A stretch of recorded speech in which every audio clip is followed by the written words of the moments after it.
invito a conocer el Museo del Chocolate en la histórica Casa Pepa de Oro, que recién se inauguró en la ciudad de Cuenca. Es una nueva opción para los turistas, donde te darán a conocer el valor de nuestra cultura y te deleitará los sentidos. Nuevamente darles la bienvenida a nuestra Casa Experiencias Pepa de Oro, en la que pudieron conocer nuestra boutique. Este es el museo dedicado al proceso artesanal de elaboración de chocolate de las familias de Huachi en Ambato, y después podrán pasar a la cafetería para hacer su degustación. Sígueme, por favor.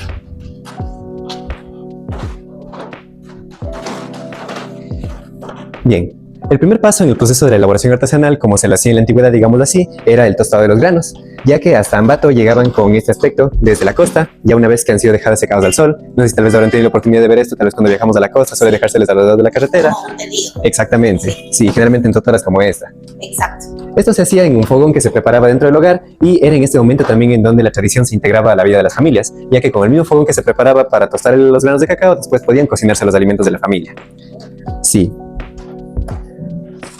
El tostado se hacía básicamente para eliminar todo rastro de humedad extra en los granos y nos quedaban de este aspecto, con lo cual ya podíamos pelarlos. Antiguamente el pelado era un proceso muy largo, ya que se hacía a mano y se demoraba bastante, para poder tener el grano o la almendra, como también se le llama, ya libre para la molienda.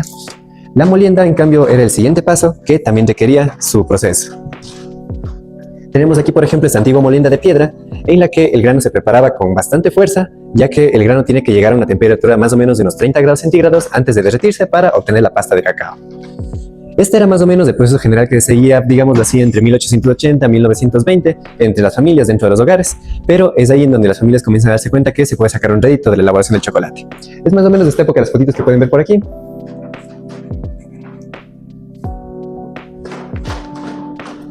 Y también ya con las primeras ganancias económicas comienzan a adquirirse algunas herramientas, como por ejemplo los primeros molinos Corona, como se les conocía, que fueron traídos desde Colombia en 1940 más o menos.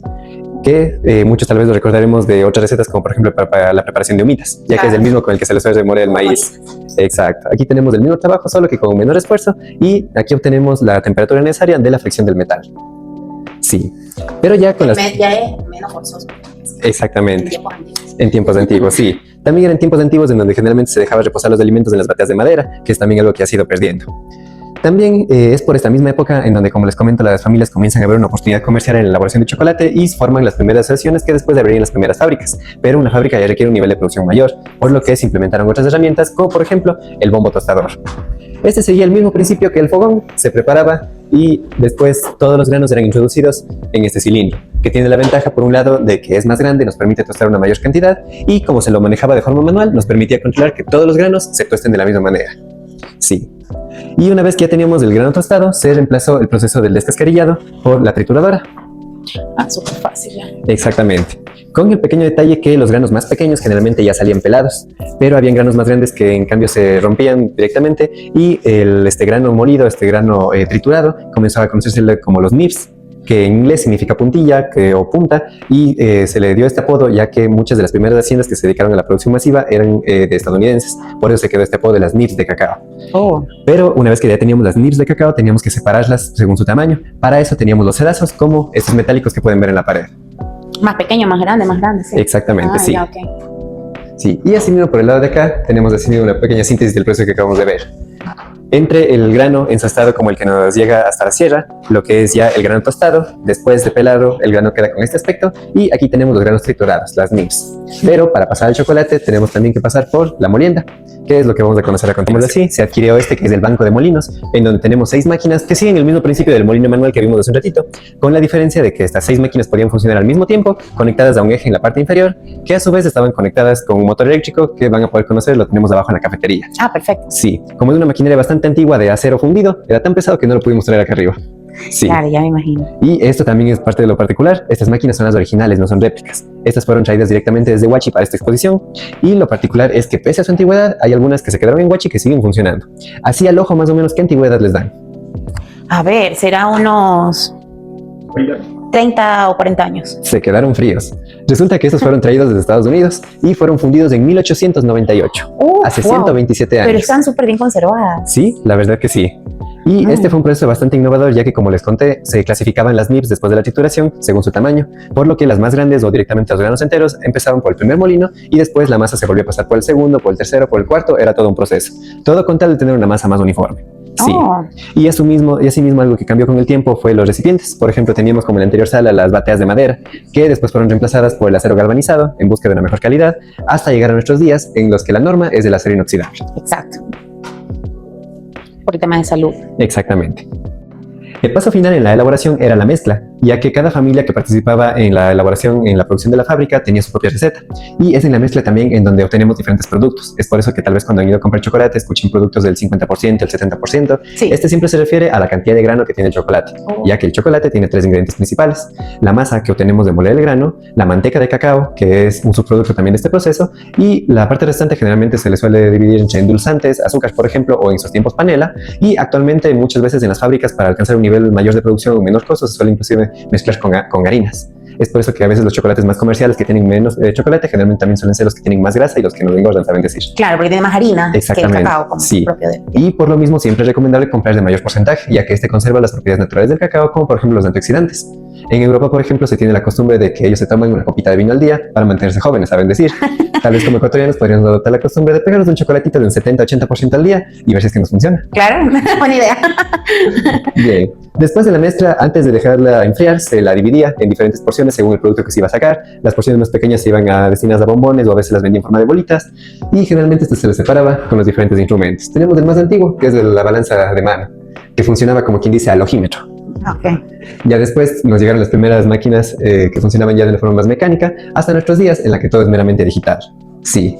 Y otra de las presentaciones, tal vez la más famosa que tenían para expandir el chocolate, son las tabletas, que hasta la actualidad las encontramos en los mercados. Muchos los conocen, pero no muchos saben el porqué de esta forma tan curiosa. Resulta que antes se dejaba enfriar la mezcla sobre hojas de achira, por eso se quedaban con esta forma alargada. O sea, pero hasta la actualidad lo hacen porque yo veo que Sí. mantienen la misma forma. Exactamente. A veces ya tal vez con el proceso más industrial se les hace ahora con hojas de acetato, con otros elementos, pero en las comunidades, digamos, en donde se mantiene más viva la tradición, le siguen haciendo en hojitas. Ah, excelente. Sí.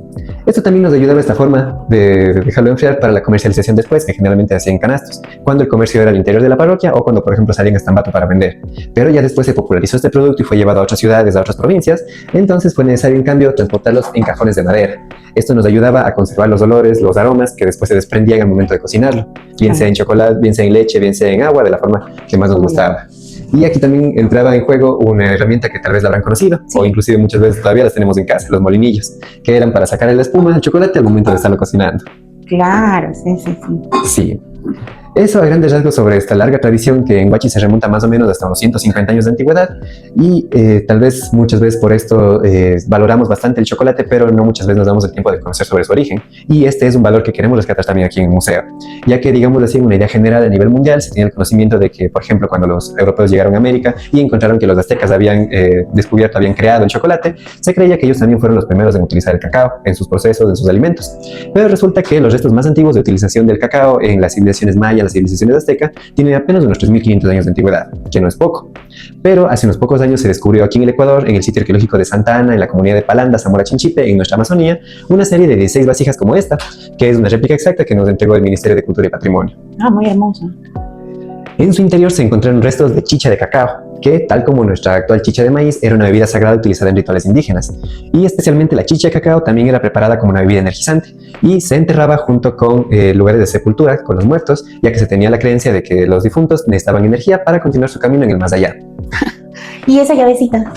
Esta llavecita es de un cajón que lo pueden ver en las gradas. Sí, Ok. que fue un obsequio del Museo de la Gastronomía. Ah, perfecto. Sí. Esto en cuanto a las vasijas. Pero lo que realmente dejó boquiabiertos a los descubridores fue que al momento de analizar estos restos de chicha de cacao, se toparon con que tenían una antigüedad de entre 5.500 y 6.000 años. Por lo que podríamos decir que el Ecuador, la República del Cacao, también fuimos los primeros en domesticar esta planta para el consumo humano. Perfecto. Actualmente, en cambio, se está investigando cómo es que llegaron estas técnicas, estos conocimientos desde Sudamérica hasta Centroamérica.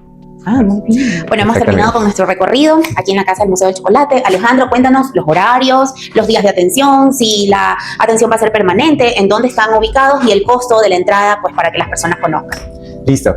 Lo especial de este museo es que nos pueden visitar todos los días. Estamos abiertos de domingo a domingo en el horario de 9 de la mañana a 6 de la tarde. La entrada tiene un precio simbólico de $2, pero como aquí también funciona nuestra cafetería y pueden hacer la degustación de estos productos, tiene un precio especial de $4 que le incluye la visita y su degustación. Ya, ¿y dónde estamos ubicados? En este momento estamos en la Presidente Córdoba y Hermano Miguel. Están cerquita del Parque Central, Parque Calderón. Exactamente, estamos a 2 cuadras y media del Parque Central. Para que más o menos tengan una referencia. Muchísimas gracias por su tiempo, excelente explicación y los invitamos para que ustedes también puedan vivir esta experiencia. No se olviden de seguir nuestra página y darle like a nuestros videos. ¡Chao!